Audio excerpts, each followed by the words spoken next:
Hello student, गृह विज्ञान की प्रथम वर्ष की कक्षा में आपका स्वागत है। आज हम पढ़ेंगे वायु के संगठन के बारे में, यानी कि जो वायु है वह किन किन गैसों का मिश्रण है या वह वायुमंडल किन किन गैसों से मिलकर बना है, उन सारी गैसों के बारे में हम ज्ञान प्राप्त करेंगे। तो जो हमारा वायुमंडल है यानी कि जो वायु है वह आप सब जानते हैं कि वायु जो है वह हमारे जीवन के लिए या जीने के लिए बहुत ही ज़्यादा जरूरी है। यानी कि जो हम सांस लेते हैं, जीने के लिए जो हम सांस लेते हैं उसके लिए वायु जो है इसका शुद्ध होना और वह होनी बहुत ही जरूरी है।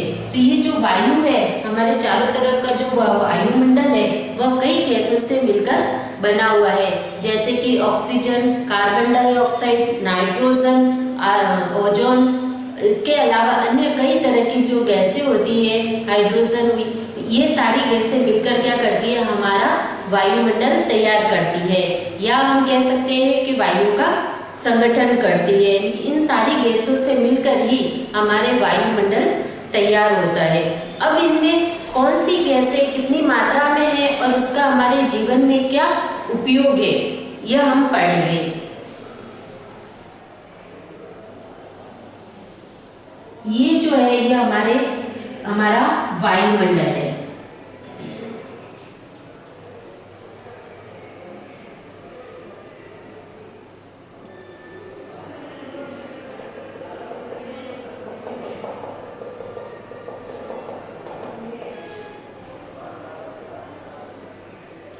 ये ऑक्सीजन,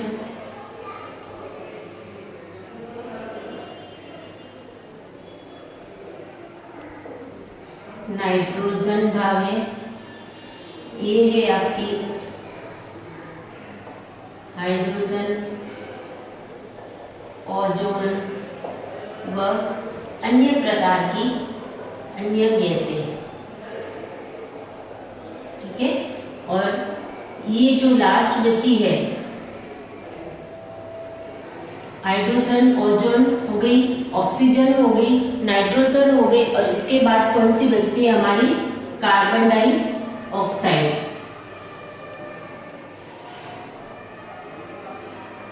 ऑक्साइड गैस, ये जो है ये सारी क्या है, गैसें हैं जो कि क्या करती है, हमारा वायुमंडल तैयार करती है।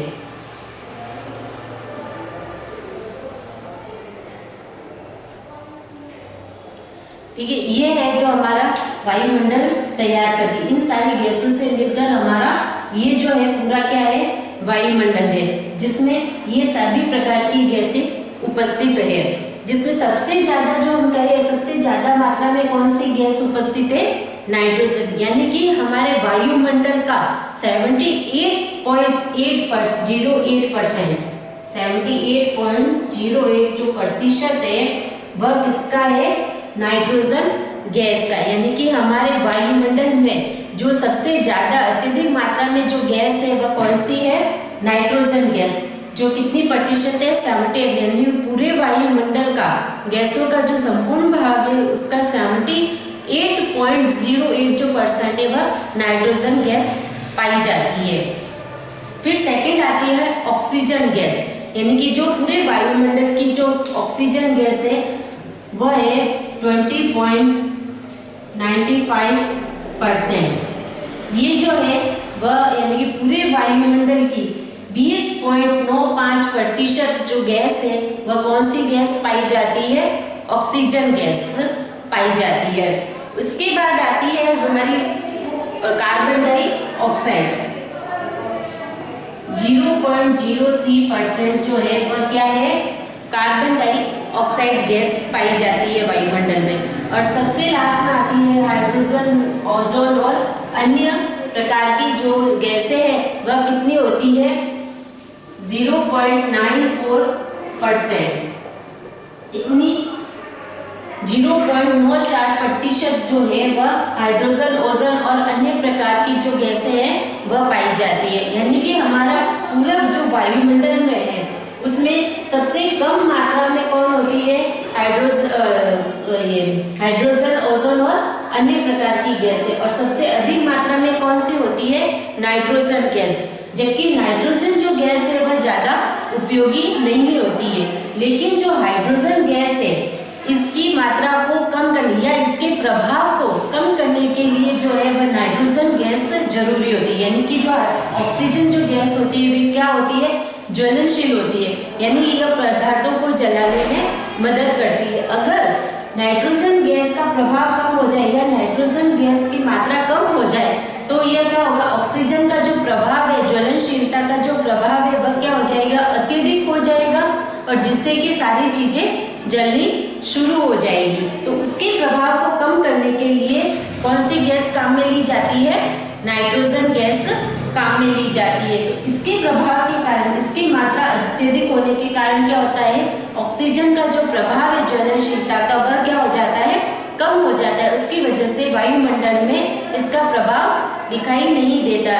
अन्यथा अगर नाइट्रोजन गैस विमुक्त हो जाए या ये कम हो जाए, ऑक्सीजन गैस की मात्रा बढ़ जाए तो क्या होगा, हमारे चारों तरफ सारी चीजें अपने आप ही इसकी ज्वलनशीलता प्रभाव के कारण क्या होगा, सारी चीजें जलने लग जाएगी स्वतः ही।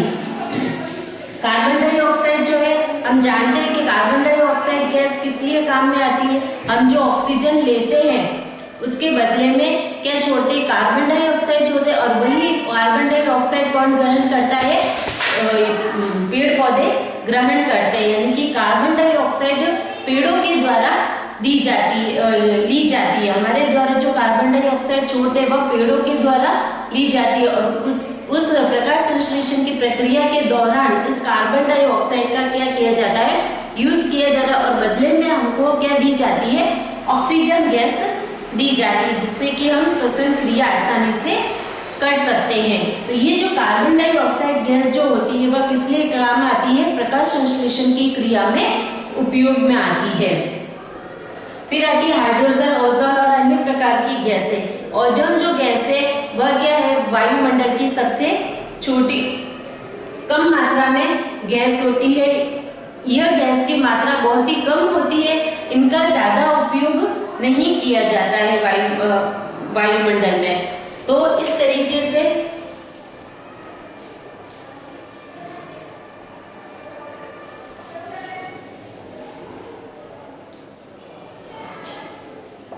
कुल गैसें कौन कौन सी हुई,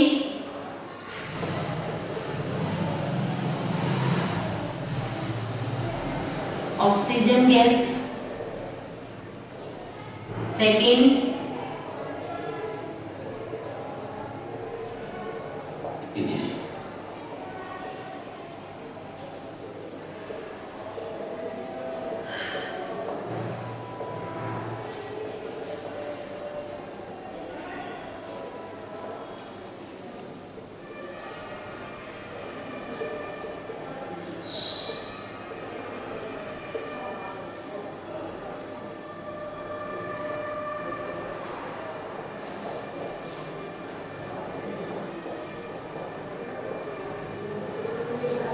ये 4 प्रकार की गैसें होती है। इसके अलावा भी कई तरह की गैसें होती है पर लेकिन उनका उपयोग बहुत ही कम होता है वायुमंडल में, इसलिए उनको अन्य गैसों के साथ मिश्रित किया गया है। लेकिन मुख्य रूप से जो गैसें होती है वह ये 4 तरह की होती है। ऑक्सीजन गैस जो कि हमारे श्वसन के लिए काम में ली जाती है, यानी कि हमें जो सांस लेने में, श्वसन क्रिया करने में जो गैस की सबसे ज्यादा उपयोगिता होती है वह कौन सी होती है, ऑक्सीजन गैस की होती है। अगर इस ऑक्सीजन गैस की मात्रा कम हो जाए वायुमंडल से तो हम सांस में हमें तकलीफ होगी, हमें घुटन होगी, हम सांस नहीं ले पाएंगे, जिससे कि हमारी मृत्यु हो सकती है। हमारे फेफड़े, हार्ट सब काम करना बंद कर देंगे।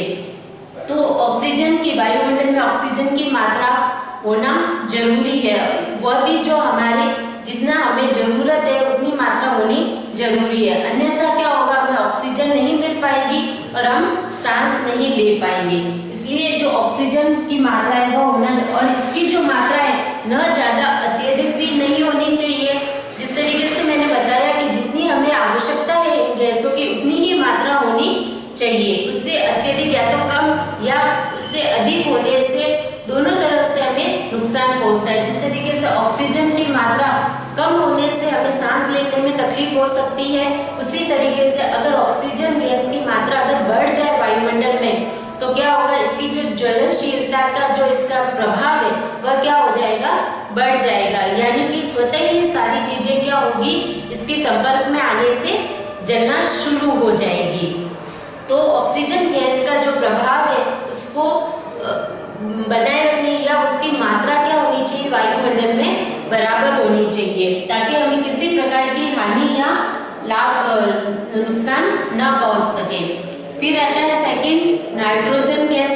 जो मैंने बताया कि पूरे वायुमंडल का अत्यधिक जो भाग है, आधे से ज्यादा जो भाग है वह किसका होता है, नाइट्रोजन गैस का बना होता है। ये जो नाइट्रोजन जो गैस होती है उसकी मात्रा अत्यधिक होने का रीजन यही है कि जो अन्य जो गैसें हैं उनके प्रभाव को यह क्या करती है, कम करती है। यानी कि जो नाइट्रोजन गैस है या जो ऑक्सीजन गैस का जो ज्वलनशीलता का जो प्रभाव है, यानी कि जलाने की जो इसमें क्षमता होती है, नाइट्रोजन गैस उसको क्या कर देती है, कम कर देती है। यानी कि नाइट्रोजन गैस की उपयोगिता अधिकता के कारण क्या होता है, इसका प्रभाव अपने आप ही कम हो जाता है। इसीलिए हमारे चारों तरफ जो वायुमंडल में जो भी वस्तुएं हैं वह स्वतः ही जल नहीं पाती है।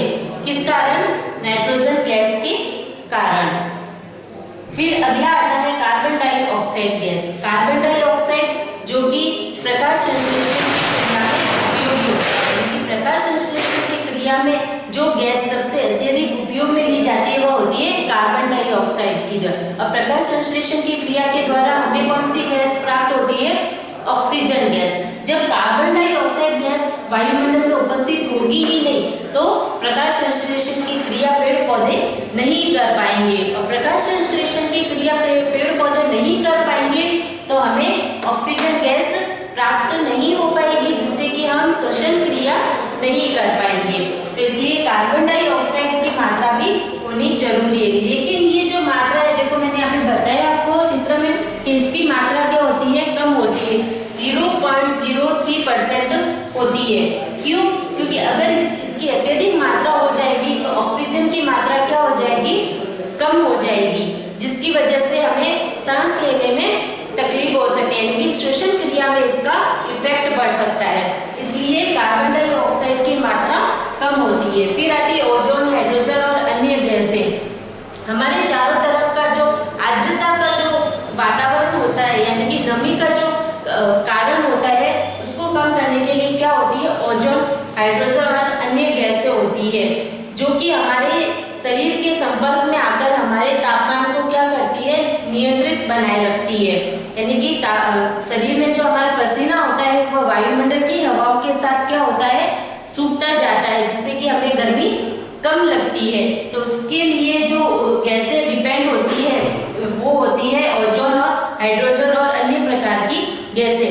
इन सारी गैसों के जो भी हमने गैसें पढ़ी है वह सारी वायुमंडल में होना जरूरी है, जिसकी वजह से हम श्वसन क्रिया आराम से कर सके, प्रकाश संश्लेषण की क्रिया हो सके, और उसके अलावा जो हमारे शरीर का तापमान है, यानी कि कुल मिला के ये सारी जो गैसें हैं वह हमारे शरीर को स्वस्थ रखने के लिए और उसको शरीर को चलाने के लिए बहुत ही जरूरी है। और इनके सारे संगठन से, यानी कि इनके सबसे मिलकर बनने से क्या बनता है, हमारा वायुमंडल तैयार होता है।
वायुमंडल कहलाता है। देखिए वायुमंडल किसे कहते हैं, सभी प्रकार की गैसों के मिलने से वायुमंडल तैयार होता है, अर्थात गैसों का जो मिश्रण है, सभी गैसों का जो मिश्रण है, यानी कि इन सब का जो संगठन है, वही क्या कहलाता है? वायुमंडल कहलाता है। और ये सारी प्रकार की जो गैसें हैं वह मिलकर क्या तैयार करती है? वायु का संगठन तैयार करती है। तो इन सभी गैसों का हमारे वायुमंडल में उपस्थित होना बहुत ही जरूरी है। ये जो गैसें हैं वह हमारे शरीर के लिए या हमारे ये श्वसन क्रिया में किस तरीके से उपयोगी होता है? श्वसन क्रिया में उपयोगी होता है, शरीर के ताप को नियंत्रित बनाए रखने में उपयोगी होता है। इस तरीके से इन दोनों चीजों में उपयोगी होने से क्या होता है? ये हर तरीके से हमारे लिए बहुत ही उपयोगी सिद्ध होती है गैसें। अगर इनमें से इन गैसों की कोई भी मात्रा यदि कम या ज्यादा हो जाए तो इसका सीधा इफेक्ट किस पे होता है? हम जीवों पे पड़ता है। हम आसानी से श्वसन क्रिया नहीं कर पाएंगे, सांस नहीं ले पाएंगे, जिससे हमें तकलीफ होगी। कई तरह की बीमारियां भी फैल सकती है इससे। इन वायुमंडल का शुद्ध होना भी बहुत जरूरी है। अशुद्ध होने से हमें बहुत ही नुकसान पहुंचता है, जिससे कि हमारा स्वास्थ्य बिगड़ सकता है और हम बीमार पड़ सकते हैं। तो इसलिए जो भी वायुमंडल में जितनी भी गैसें हैं उनकी मात्रा के अनुसार होना और उसका शुद्ध होना बहुत ही जरूरी है। तो आज हमने वायुमंडल के संगठन यानी कि वायु के संगठन, इन सभी गैसों के बारे में समझाया है। अगला टॉपिक आगे नया टॉपिक लेंगे नई क्लास में। आज के लिए इतना ही, धन्यवाद।